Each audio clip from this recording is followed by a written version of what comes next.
guys, this is Derek with Tap and Turn Gaming, and I'm here today with another episode of Battling with a Budget. And today's deck will be Olivia Voldaren, which you can see over here, Olivia Voldaren for less than $50. This was actually a deck suggested by one of our subscribers, MTG Master, so this is the deck you were looking at. And the goal was to build a deck for a specific general, which will be Olivia Voldaren for this deck, and it was to do it for under $50. So if we scroll down, we'll see this deck actually comes in at $50.37. That actually includes the price of the general when you do it this way. So one of our stipulations was that we were going to do the price of the deck without the general, because essentially if you want to build the deck, you need the general. So Olivia Voldaren clocks in at about $4 or $5, I believe. So that actually brings the cost of this deck down to about the $45, $46 range to buy the deck. And as we said before, we're not going to include the price of the general or sleeves or a deck box, because those are the things you need anyways. If you want to build Olivia Voldaren, you need Olivia Voldaren, and that's just sort of the way it is. So now I'm just going to get into the deck and the cards I picked and why I picked them. So first thing I'll go over is the land base.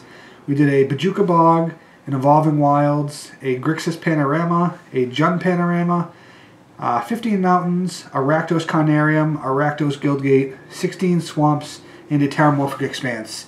The whole entire land base here, I think, clocked in at just a few dollars, which you save a lot of money on your deck when you stay away from the dual lands. A lot of money. So now we're going to take a look at the enchantments I ran. We have a Dictate of Erebos, a Fervor, and a Palace Siege.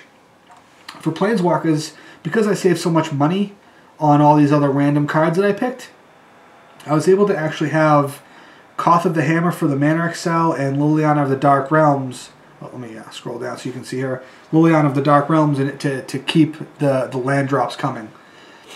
And then for artifacts, I ran Conjurer's Closet, Gorgon's Flail, Gorgon's Head, Hammer of Perforos, Illusionist Bracers, Nim Deathmantle, Rakdos Cluestone, Rakdos Keyrune, Rakdos Signet, and Thornbite Staff. And the reason I ran the Gorgon's Flail, the Gorgon's Head, and the Thornbite Staff is you'll see in a moment with sort of the way I went with the deck. For my instance, I ran Bituminous Blast, Comet Storm, Fling, Murder, Terminate, and Victim of Night. Because, frankly, I think Victim of Night is a really, really good spell. For 2 black mana, at instant speed, you can destroy any creature as long as it's not a vampire, werewolf, or zombie. Now, frankly, there's not that many werewolves running around in EDH, and there's not a huge amount of vampires. I mean, there's a fair amount of zombies, but that's a pretty good spell. I really feel like it is, and it's underrated. I mean, for 2 mana at instant speed, and it doesn't have that non-black clause like a lot of the black kill spells do, it's a pretty fair spell. Now I'll take a look at my sorceries.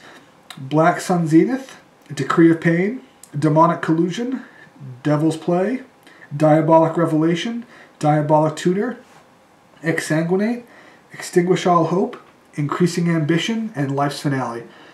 The good thing about black is that a lot of the sweepers are a little higher mana cost, which actually makes them a little bit cheaper to buy.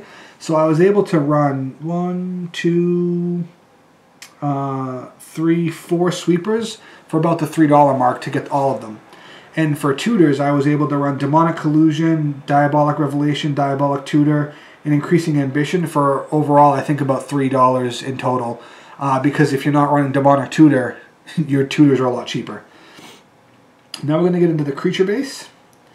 We have Aberrant Overlord, Archetype of Finality, Archfiend of Depravity, Artisan of Kozilek, Blood Artist, Blood Cultist, Blood Gift Demon, Bogarden Hellkite, Butcher of Malakir, Cinder Pyromancer, Cryptghast, Cunning Sparksmage, Dark Imposter, Deathbringer Thoctor, Disciple of Bolas, Felden of the Third Path, Gatekeeper of Malakir, Grey Merchant of Asphodel, Harvester of Souls, Mordant Dragon, Mirror Battlesphere, Overseer of the Damned, Pontiff of Blight, Reaper of the Abyss, Shadowborn Demon, Steel Hellkite, Tyrant's Familiar, Vein Drinker, Viscera Seer, and Volshock Sorcerer.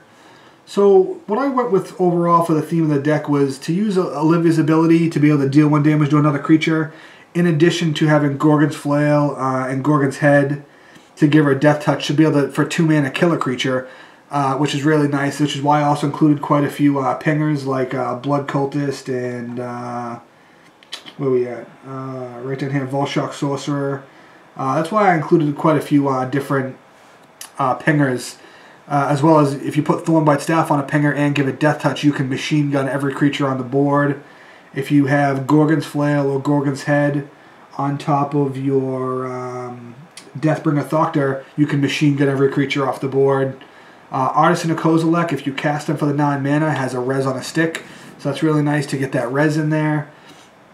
But yeah, that's the overall theme of the deck, is really to just be able to use Olivia and some of the pingers that deal damage, and it's got a lot of removal in it, you know, and removal on a body, which was really nice, that you can sacrifice for mana, or sorry, sacrifice with Viscera Seer in order to scry and set up your draws, and then get them back with something like a Palace Siege.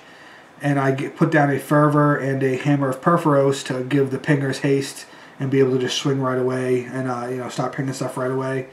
So I mean, that's more or less where we went with the deck, was, you know, some pingers to sort of clear the path and set it up so that your bigger guys can come down and do some damage, and, you know, actually use Olivia's ability and be pretty effective with it. 2 mana to kill something once you give her Death Touch is really, really nice, and it really works out pretty well.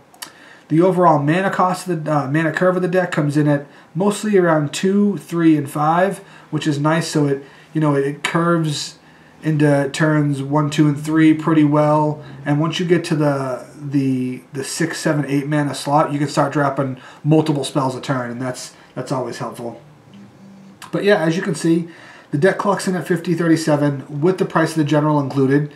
And as I said before, we actually were going to build it with the price of the general not included, so that way, you know, because as I said, you need Olivia if you want to build an Olivia deck. There's no real substitute for her, unless you want to use like a Kumano, but then you lose having black as well. So I mean, it does everything that these colors should do. It has all the burn that red would have. It has the tutors that black would have. It has the sweepers that black would have. Death Touch, you know, it's got a lot of fun stuff in there. It's actually pretty fun. You can use, if you have Overseer the Damned out and you start killing their creatures, you're also going to net tokens. So that's also really, really fun too, to be able to ping a creature, have your guy have Death Touch so their creature dies, and off of that you'll get a token because Overseer the Damned was out. So it's got some stuff going on. I think the deck's actually turned out pretty well. But, you know, again, this deck was for MTG Master. He's the one who suggested it. So this is our Olivia Voldaren under 50 deck. We are Tap and Turn Gaming. And, you know, let me know what you think.